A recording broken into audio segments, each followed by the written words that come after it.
Good morning, everybody. Good morning. I'm Chief Rodriguez. This is MA1 Dunn. We are NAS Corpus Christi's Command Suicide Prevention Coordinators.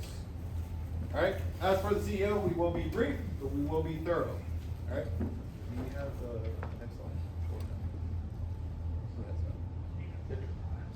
slide. So a couple of things that lead up to suicide, the thought of suicide by sailors is the thwarted belongingness, the I feel alone, the perceived burdenness on other people, the everyone would be better off without me, the capability of suicide, I'm not afraid to die, which leads up to the desire for suicide. Next slide. All right. So, what are some challenges in preventing suicide? All right. So, as you see, statistically, they're rare, cannot be predicted. All right. Suicide does not know your race, does not know your rank, your social status, your anything about you. All right. Just to get a little personal, I know somebody from my last command who was a full captain in the United States Navy that ended up taking his own life. All right. Needless to say, not everybody knows what's going on with each other, right? So I challenge everybody that if anybody comes to you, senior, junior, your peer, whether they're your friend, whether you don't like them, all right? Listen to what they have to say, all right? You do not know what is going on in their life. You do not know what troubles they may have. And if they're coming to you, obviously they're coming to you because they trust you, all right? So listen without judgment. That's the biggest one, all right? Put away the rank, put away whatever you got going on, and just listen. Sometimes that's all we need as human beings.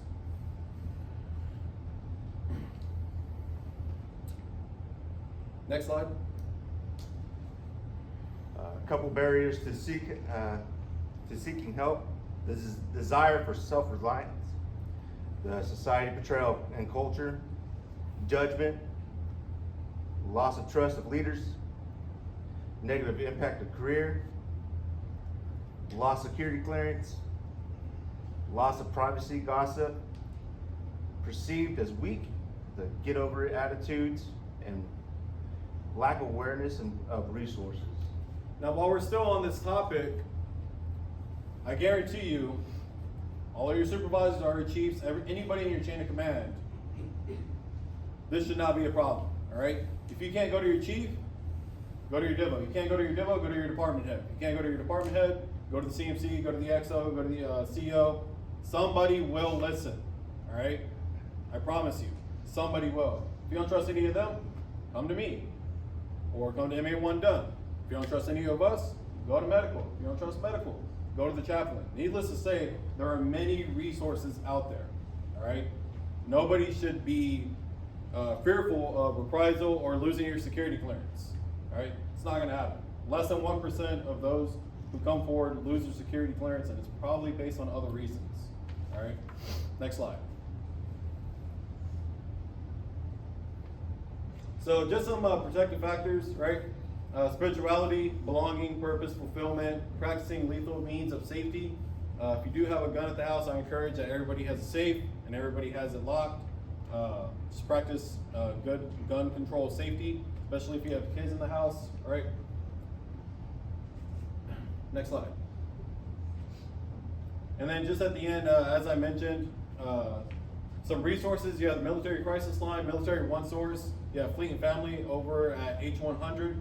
Many counselors there that are ready and for us to go there to seek whatever help we need. Does not have to be suicidal, all right? Talked about the chaplain. We do have the crisis text line, psychological health outreach program. And then again, everybody in your chain of command, right? If somebody in your chain of command does not know where to go, somebody else will lead you, all right? So to summarize everything, somebody comes to you, again, it's because they trust you. It does not take a long time just to listen without judgment and then get them the help they need, all right? So that's all that we ask for. Care for each other. It's not hard to be respectful, and just listen. Any questions? All right. MA1 done. Chief Rodriguez. Thank you. I'm your ATO. I do not have a PowerPoint, so I'll make this really quick. We're in the holiday season. You want me to get up here? Thank you. All right. Again, we're in the holiday season, so we're moving from Thanksgiving, we're gonna move to Christmas. If you're gonna stay in Texas, be careful of the road rage. You already know the law passed for those who carry. Okay, so don't be stupid. If you have young ones, watch out for them, be sightful for them. Wherever you're at the park, wherever you're at the mall, we do have pedophiles, we do have people that do kidnap. Now, I'm not just talking about in Corpus. We're talking about from Houston, Dallas, or even if you're going up to New York. The next part, at your house. Look at your house, make sure it's good to go. Check your lightings, check your locks, make sure those don't give any opportunities for bad guys to take care of you, you know what I mean? So, is there any questions? Be safe. Good morning, everyone. I'm Anthony Plunder. I'm doing holiday driving safety. I'm gonna keep it short and sweet, so I'll read the bullet points and then keep going. So, in our introduction, there's an estimate of 115 million people will travel over the holidays. Next. Plan ahead, check weather conditions. So if you're traveling far and you're actually traveling, if it's rainy, snowing, make sure you check your car and check what weather is going to be like. Next. Take regular breaks. When you take long trips, we do get tired, so make sure if you're actually tired, take that break or have a partner with you. If you have a wife, a spouse, or something like that, have them assist you. Next. Avoid distractions. So we all text and drive usually. Be careful if you're doing that. Don't do it. If you need to look at your GPS, pull to the side and fix that. Next. Obey speed limits. So make sure you look at your speed limits when you're driving, because I do speed a little bit sometimes, so make sure you look at those speeds. You do have those 30s, 55s, and you drive the country to 25, so pay attention when driving. Next. Check your vehicle. So we all have vehicles. Make sure you check the important ones. You got coolant, you got brakes, you got washer fluid, all that kind of stuff. And if you are smart, your blinker fluid. Anyone? No? Next. Next is going to be your seat belts. Make sure you always wear them. I know people buckle them in behind them and not wear them, so if you do, don't be dumb, because if you do that, it's a risk, and you do crash, you're going to fly out the window, and you will die. Next. Avoid alcohol and drugs. Never drink and drive. If you're going to have a drink, make sure you have a plan. There's a lot of resources. You have friends, you got Ubers, and that sorts. Next. Drive defensively. So here in Texas and a lot of other states, when you drive, pay attention when you're driving, because everyone is around you, and what is going around can happen. Next. Use your lights wisely. So if you're driving at nighttime, you are in dark areas, use your high beams if applicable. So don't use them if a vehicle is in front of you, you want to blind someone. Next. Always have emergency case. So I have like jumper cables in my car, I have a first aid kit, and that items. If you need one, you can get them pretty cheap on Amazon. They're like 20, 30 bucks, but I say always have one. Next. There's statistics from the Navy. So between October 1st and March 1st, the physical years 22-24, 70 sailors and Marines were killed in motor vehicle related incidents. Another 11 left in partial or total permanent disability. Of those motor vehicle incidents, 219 auto crashes, 245 motorcycle crashes, and 17 pedestrian related. That's it. Next. These are your references. Any questions? Thank you. Everybody, I am Fire Inspector Corbett Snyder. I'm going to try and make this as short and sweet as everybody else with your holiday fire safety stand down for going home, staying here on base. All right, we can go ahead to that first slide. Maybe. All right, if you are staying here on base, the 911 system does work. If you are in a building and pick up a landline in the building, you can call 911 and it'll go to our dispatcher. Make sure you know what building you're in. If it's a larger building, what zone area you're in that building. Let our dispatchers know. If you're using a cell phone, whether it's here on base or out in town, it will go to Corpus Christi Dispatch. Make sure you tell them that you are at NAS Corpus Christi. Give them your building number, zone number. They will transfer all that information over. So the 911 system on a landline does work here on base. Smoke detectors. This is a little behind because we're here at the end of November. Change your batteries in your house smoke detectors. You should do it twice a year. When you change your clocks, change your batteries. Super sweet, to the point. There are a lot of statistics that go with it. I'm not going to read them all out, but smoke detectors are the #1 savers of people inside of a house. Close before you doze. This is something a lot of people don't know about. I, for one, for many years used to sleep with my bedroom door open. I had kids, I wanted to be able to hear them. Believe it or not, close those doors. Statistically speaking, the smoke and the fire does not get into that room as fast with the door closed. I do have a couple of videos in here. Don't hate me because I'm going to be the longest presenter up here. But they are very interesting videos. If you want to go ahead and hit that first one. We're here at the Delaware County Emergency Services Training Center in Pennsylvania, where we're repurposing one of our test fixtures to do a demonstration for Fire Prevention Week on the importance of closing your door. This year's theme, Close Before You Doze, will let us highlight the importance of putting that important barrier between you and the potential fire before you go to sleep at night.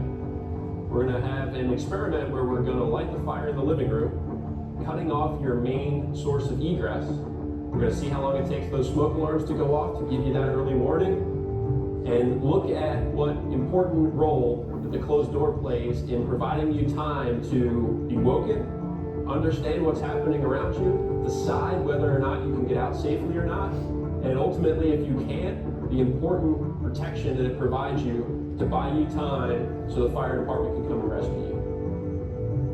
In this 3-bedroom house, what's important to us is how long the occupants would have to survive.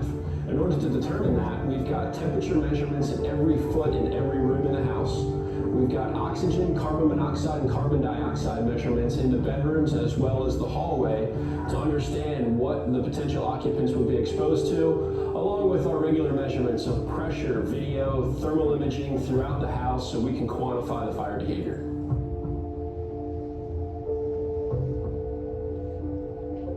We're going to start the fire by lighting a sofa with the candle in the living room. That fire is going to begin to spread across the sofa, filling the house with smoke and heat.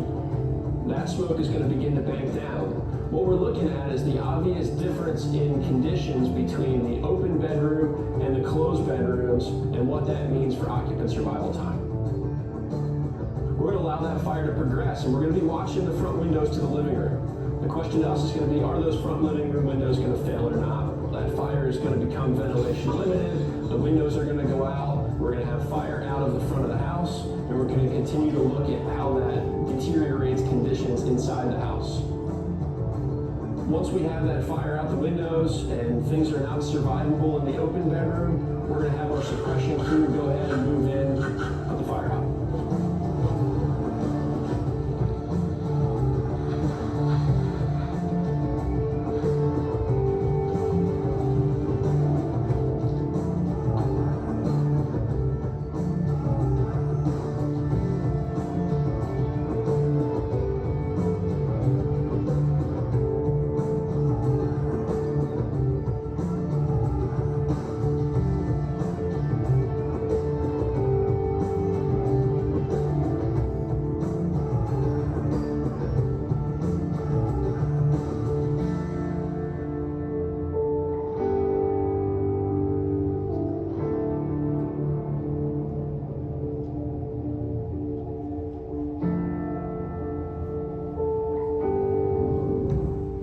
If that doesn't convince you, I don't know what will. Close your doors before you go to bed at night. All right, turkey frying. Everybody likes turkey. Fried turkey is one of the best I've ever had. If it's still in the freezer right now, don't put it in your fryer. That is a bad juju. No. Make sure it's fully defrosted. Make sure that it is not wet when you put it in there. Turn the fryer off before you drop the bird into the oil. Make sure it's not overfilled. Again, we have another short video. We're going to boldly go where we've never gone before with Mr. William Shatner in this video. Hi, I'm William Shatner, and I love fried turkey. So join my Friars Club. But turkey and oil are a dangerous combination. So watch this video. I want your comments on it. I want to know how you plan to keep yourself, your family, and me safe from turkey fryer fire.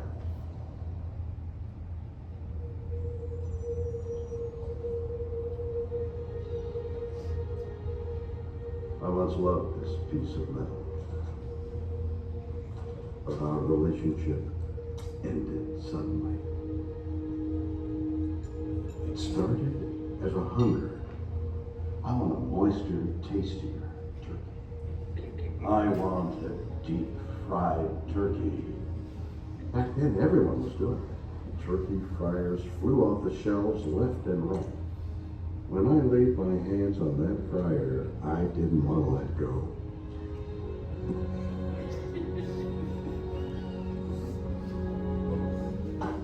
Pop. Come on.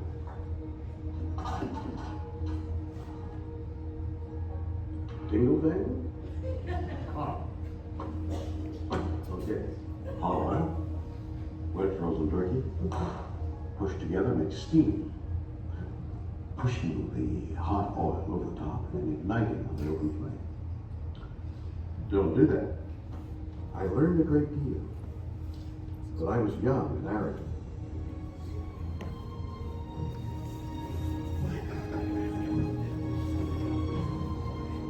Blinded by my hunger, I ignored safety. Spat in the face of science. Turn off the flame. Damn it, Bill, it's too much oil. Where's the dingle dangle? Oh! What have I done? Oh, ow, ow, ow, ow, ow, ow. Oh, look at this. Oh, that is so stupid. I loved you. But you only brought me pain. That fire took so much from me. Mostly arm hair, little skin. But it gave me a healthy fear. Fire, metal, oil, and turkey are glorious when in harmony. Turkey fryer. I always wanted to try that. But their power is unrelenting in careless hands. It even has the dingle dangle.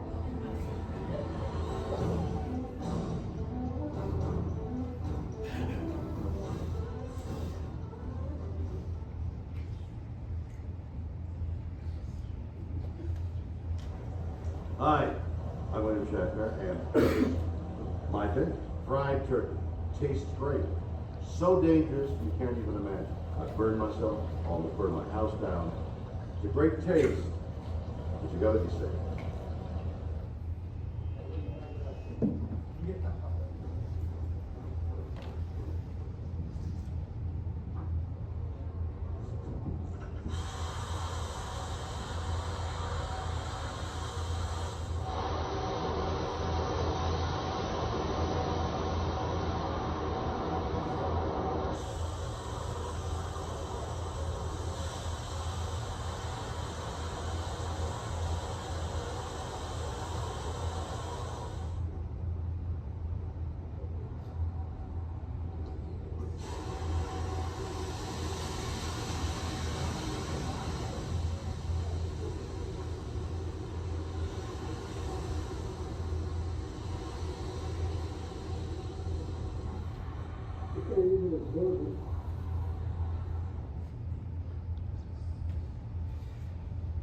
All right, turkey frying is very important to us. I came from Naval Station Norfolk last year, and 3 years before I started at Naval Station Norfolk, they tried to burn down the deperm station. If you don't know what that is, it's a building out in the middle of the water. They take boats to get demagnetized. They decided to fry a frozen turkey in an overfull vat on a wooden deck and burn down half the building. So that's why safety with turkey fryers is very important. All right, we're going to talk about your Christmas trees, your holiday trees. If you use a fresh cut tree, that is the best thing ever. They smell good, they look good. If you're using artificial trees, don't get it from Temu or Wish. Make sure that it's UL. If it's pre-lit or anything like that, they can go up in flames. If you buy one from a Christmas tree lot, don't make the same mistake I did. When you get it home, you have to cut the bottom inch of that tree off. It's got a wax coating on it, and it will not soak up any water if you don't cut it off. I made that mistake. Make sure you water the trees They have to have water or they will dry out. We're going to see a video here in just a minute on a wet tree versus a dry tree. Something that's not in these slides that I can add to it. If you're using a fresh tree, throw some aspirin in the water. It's a vasodilator. It does the same thing to that tree that it does to a human. It opens up the system inside of the tree and lets it soak up more water. It's a great little tip. All right, video.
As you can see, that's the importance of keeping those natural trees watered.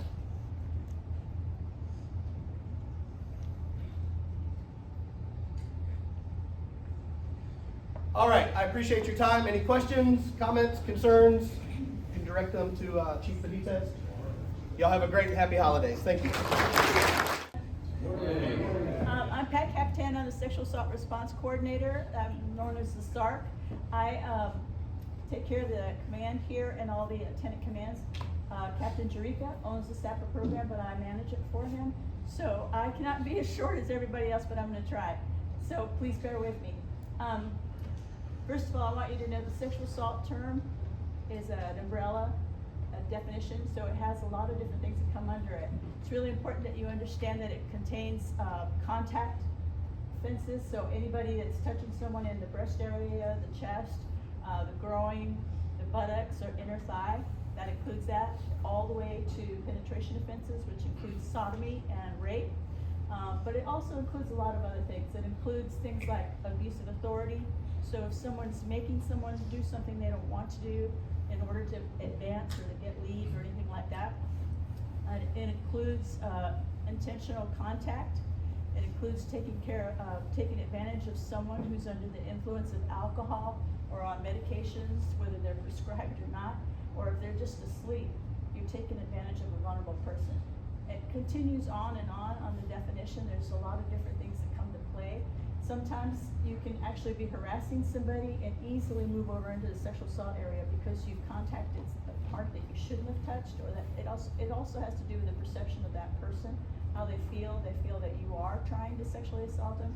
So NCIS is the one that determines all of that, but just remember that it is a huge umbrella. It can include stalking. It can include sending pornographic materials through government equipment or your phones or anywhere else. And just know that when you send things like that, they also now have evidence that you are doing things that are inappropriate.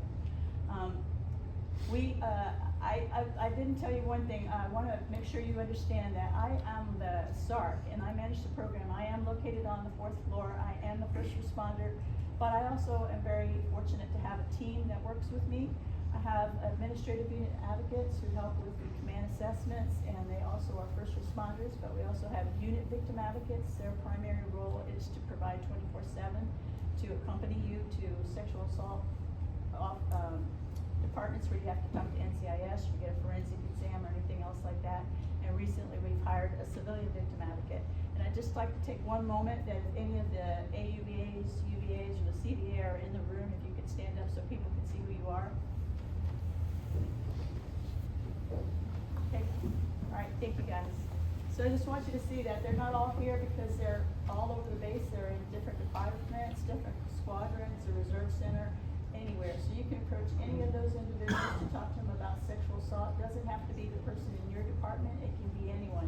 We have a 24/7 watch bill that's available. It's posted throughout the base so that you can call whoever you talk to. If you're comfortable with that person, that's the person that's gonna help you. But you have the avenue to talk to a lot of other people. So I just quickly wanna go through all of that. I do wanna introduce you to a system called Catch. It's been around for a couple years now, but Catch is a database that NCIS created. And what it's for is to give individuals who've made a unrestricted report, a restricted report, or made a SAPR-related inquiry and actually signed a form. They have the ability to go on the Catch system and identify their subject. On occasion, when we have an unrestricted report, someone will say, I don't know who that offender was, but it might be because they're actually protecting someone who maybe they were intimate with before, but this was not a consensual incident. Or it might be someone who's in a leadership position that hurt them. There's a lot of reasons they may not want to tell us who that person is, because even though they've been sexually assaulted, they've tried to protect their subject offenders. So they may not tell us, but they're eligible. The people that file restricted, who never tell us who that person is, also have the ability to use Catch. And so do people who ask SAPR-related inquiries, but they actually made a report and signed a form. They have the ability to go on to Catch. All they have to do is talk to the SARC and say, I would like to make an entry in the Catch system. They get a form with a link and a password, and then go to any computer they want to and actually add the name of the offender, who the offender works for, if they have any tattoos, anything like that, they can identify you. And that name goes into that database and remains there for 10 years. So they put it in there. If someone else names the same person, puts the same name in the database, and it comes up, it's telling us that we have a serial perpetrator in our ranks. So they will not go back to the victim. They will come back to the SARC and say, can you talk to your victims? Ask them if they would like to convert their case so that we can go after this serial perpetrator. But you need to know that it's available, that people can put names in there. You will, if your name is in there, you're not going to be informed unless you come up several times, okay? The reporting options, I know all of you know unrestricted, restricted, and they're still the same. Unrestricted, there's always going to be an investigation. The commanding officer is always going to know who the victim is and who the offender is. But once it's an unrestricted report, it remains an unrestricted report.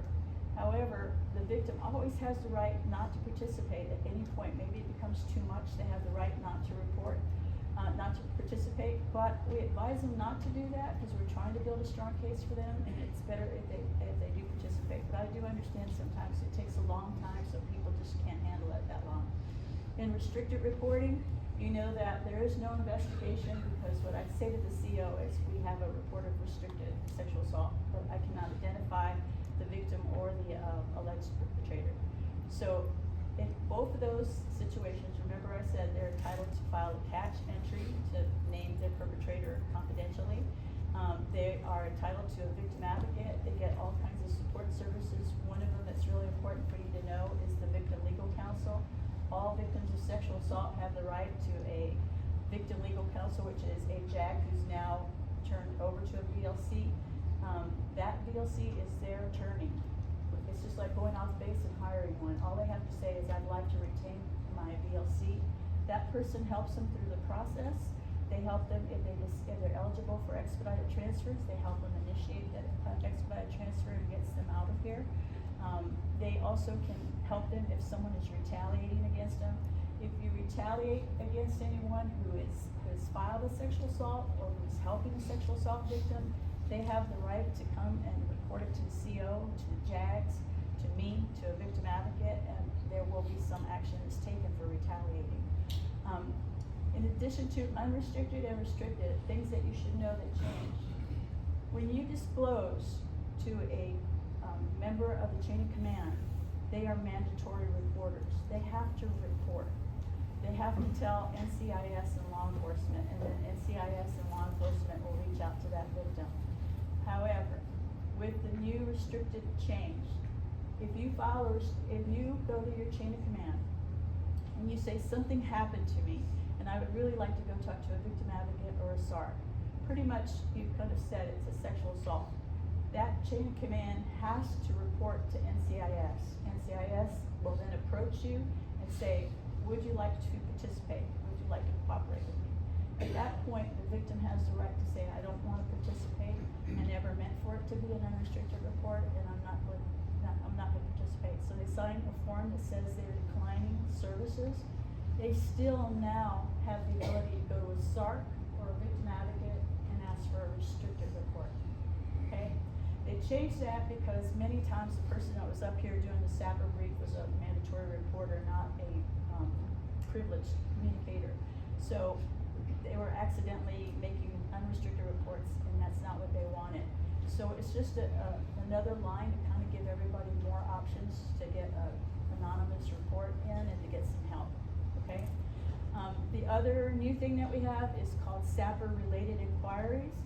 You can, the victim can call, or someone on behalf of the victim can call, like a friend, a coworker, a family member, and say, I'd like to know what kind of resources you have in this community. All we're gonna collect is, are you the victim, or what's your relationship to the victim? What kind of resource do they need, and did we make a referral? And that's all that gets documented. If you wanna take that SAPR-related inquiry further, then you can sign a DD 2910, which makes it kind of like a report, but that makes you eligible to go in to catch and name that person that hurt you, okay? So the reporting options can be a little bit confusing sometimes, so what I would say to you is we also have the ability just to have a confidential conversation with you. You can just come and say, I'm not really sure what to do. Can you just kind of explain the reporting options to me? As long as you haven't signed anything, there's no report, it's just a conversation. The only thing you need to know, myself and my advocates cannot protect suicide and homicide, so we would have to walk you over to someone and get you some help. If sometimes we have people that come and talk to us and they're not really talking about sexual assault, they're talking about sexual harassment. In that case too, we have the ability to do a warm turnover to the Semio. If you're talking about sexual assault from an intimate partner, which is someone you're married to, someone you live with, someone you have a child with, and there's other terms. But if it's an intimate partner, then we have the ability to do a warm turnover to you to the family advocacy. And family advocacy can explain their restricted and unrestricted options. We're always gonna be trying to protect your confidentiality, so please take advantage of just coming and talking to us. I do also want you to know some resources. If you're just not sure what you wanna do, something's happened, and you're not even sure you wanna make a report, but you want some help, I have several people that work with me that are resources that are also confidential, so I want to mention the chaplain. Chaplain is the only person in the Navy that has 100% privilege. And chaplain, you can come talk to him about anything, including suicide and hurting somebody else, and he has to work with that. But he, on behalf of SAPR, what he can do is he can call me while you're sitting in the room, and we can have a conversation about what the reporting options are, where you can hear it, and there's no report, he's just speaking on your behalf. But other members that can also help are the DoD Safe Helpline. You'll see their number posted throughout our base. You can call them. They have people online at all hours of the day that can talk to you. They have chat groups, support groups, and they will not call the SARC or the installation unless you ask them to, but they will support you. Another group that's important for you to know is the vet centers. We have veterans hospitals that are here for retirees, but we also have a vet center on Corona. It is a center that's part of the Veterans Affair, but they have people that are specialists in PTSD and military sexual trauma. So if you go to them, they know what you're talking about. They can help you. They're very specific in their services. They can protect your confidentiality, and if you want them to, they will call us. If you don't, that's fine, as long as you're getting help there. And the other one that you can talk to also is the Purple Door. Purple Door is also confidential. If you go there, they have their own advocates, their own support services. They can provide services for you until you're comfortable coming to the military. Okay? So remember those. It's the holidays. We're in the middle of the season now. We're getting there. It's just a good thing for you to always we've always talked about the buddy system in the military if you still need it. If you go to a club, watch your drinks, make sure nobody's putting anything there. Don't ever let anybody isolate you and say, hey, you look like you need to go outside and get some fresh air, because the minute they isolate you, you might be in trouble. So make sure you always have like a friend, maybe you have a code word, or you have texting ability that you can say, hey, I'm going outside, come check on me, because you need someone to be looking out for you, and you need to be looking out for your friends that are with you. If you're going either to a private party, someone's house party, that doesn't always necessarily mean it's safer than the bar.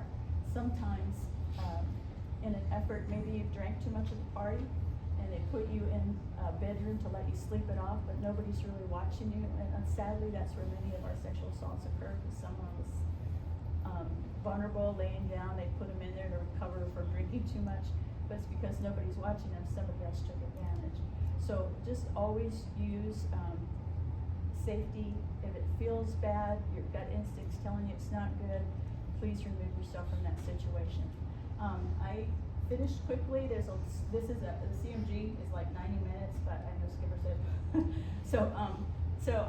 If you have any questions, please don't hesitate to just pick up the phone and call us. I have a 24/7 number. My advocates have a 24/7 number. We're available to talk to you anytime that you need to.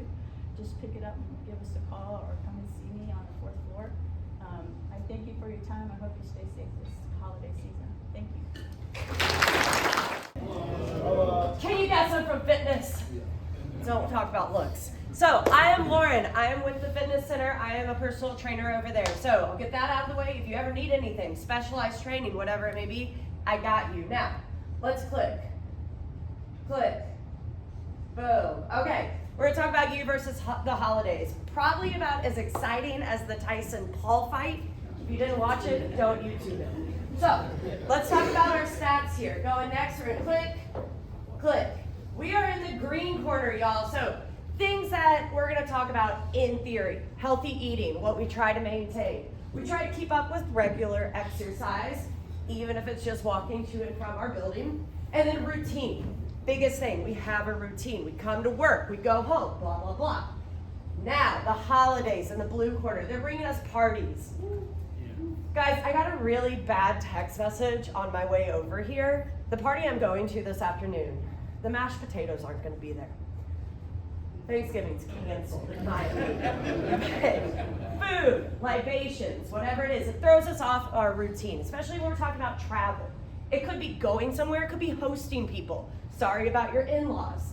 But overall, it's schedule changes, and that kind of becomes the thing that throws us off track. Click. So we're going to talk about planning. I didn't know this. Benjamin Franklin said this, by the way. If you fail to plan, you plan to fail. So going into the holidays, we keep it simple, stupid, called kissing it. We're going to talk about our holiday training program. It's easy. It's mindset, y'all. That's half the battle. Moderation, not deprivation. I'm deprived today because I don't get my mashed potatoes. I'm going to eat more macaroni and cheese, but that's all right. But I'm not going to eat until I knock myself out. Maybe I will. And then realizing that the food is enjoyment. Maybe go Christmas. You get your mom's special cookies, I don't know, baked goods. Enjoy them. And realize that exercise is not punishment. We need it to survive and thrive. So what we're going to do moving forward is create our plan. Go on, boom, boom. It's easy. Food. Allow yourself to eat, y'all. This happens every year for maybe about 3 months of the holiday. What do we have? October, so Halloween, Thanksgiving, Christmas, Hanukkah, New Year's, you name it. So enjoy the food, but slow it down. Allow yourself to eat for satiation, not, I'm wearing elastic today for a reason. And now, with fitness, schedule it. Find an accountability partner. Maybe you already have your routine. Don't fall off the tracks. Maybe you're trying to do something new. Start simple, all right? Keep it easy. Find someone to go for a walk with. Go do your turkey trot tomorrow, whatever it is. And now, boom, easy, all right? So, if you ever need anything, we're right across the gym. Or across the street. You can find me there, free training. You get your free first session. If you're enlisted, you get free 5 sessions. I can meet with you. We can do it virtually. Whatever you got, I got you. So, what are we going to do? Are we going to plan? Yes. Perfect. Are we going to fail? All right. Thank y'all.